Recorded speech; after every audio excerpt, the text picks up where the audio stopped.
গভীর rain forest, সূর্যের আলো ঘন পাতার ফাঁক দিয়ে মাটিতে সামান্য প্রবেশ করছে। আর্মি ক্যাট টম তার সামরিক ক্যামোফ্লাজ পোশাকে অত্যন্ত দ্রুত গতিতে জঙ্গলের ভেতর দিয়ে দৌড়াচ্ছে। তার লক্ষ্য একটি হারিয়ে যাওয়া প্রাচীন সভ্যতার মন্দিরে লুকিয়ে থাকা একটি অত্যন্ত মূল্যবান আর্টিফ্যাক্ট উদ্ধার করা। টম একটি পুরাতন মানচিত্র এবং সামরিক দক্ষতার উপর নির্ভর করে একটি বিশাল শ্যাওলা পড়া পাথরের কাঠামো খুঁজে বের করে। সাবধানে টম মন্দিরের বিশাল পাথরের মুখওয়ালা দরজা দিয়ে ভেতরে প্রবেশ করে। ভেতরে শুধুই অন্ধকার। টমের টর্চের আলোয় মেঝেতে কিছু টাইলস দেখা যায়। টম ভেতরে ঢোকার সাথে সাথেই তার সামনে মেঝের টাইলসগুলো সরে গিয়ে ধারালো কাঁটা বেরিয়ে আসে। টম বিন্দুমাত্র সময় নষ্ট না করে অবিশ্বাস্য দ্রুততার সাথে একটি টাইলস থেকে অন্যটিতে লাফিয়ে পার হয়। সামান্য ভুল হলেই তার জীবন যেতে পারত। এরপর টম একটি সংকীর্ণ পাথরের করিডরে পৌঁছায়।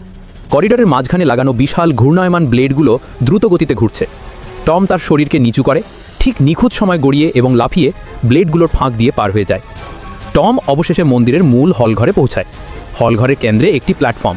টম সেই প্ল্যাটফর্মের দিকে এগোতেই দুই পাশের দুটি বিশাল বিড়ালের মূর্তির মতো দেখতে পাথরের পাহারাদার জীবন্ত হয়ে ওঠে। তাদের চোখ থেকে লাল আলো বের হয়। টম বুদ্ধি খাটিয়ে তাদের আক্রমণ এড়িয়ে যায় এবং কৌশল করে দুটি মূর্তিকেই একে অপরের উপর ফেলে দিয়ে নিষ্ক্রিয় করে দেয়। টম প্ল্যাটফর্মে ওঠে। আর্টিফ্যাক্টটি একটি কাঁচের বাক্সে রাখা। বাক্স খোলার জন্য সামনে একটি রঙিন ফ্লোর পাজল। টম দ্রুত তার জ্ঞান ব্যবহার করে সঠিক সিকোয়েন্স অনুযায়ী পা ফেলে পাজল সমাধান করে। আর্টিফ্যাক্টটি নেওয়ার সাথে সাথেই প্রচণ্ড ভূমিকম্প শুরু হয়। পুরো মন্দিরটি ভেঙে পড়তে শুরু করে। ছাদ থেকে বিশাল বিশাল পাথর খসে পড়ছে। দেয়ালগুলো ফাটছে। টম জীবন বাঁচাতে হাতে আর্টিফ্যাক্ট নিয়ে দ্রুত দৌড়াতে শুরু করে।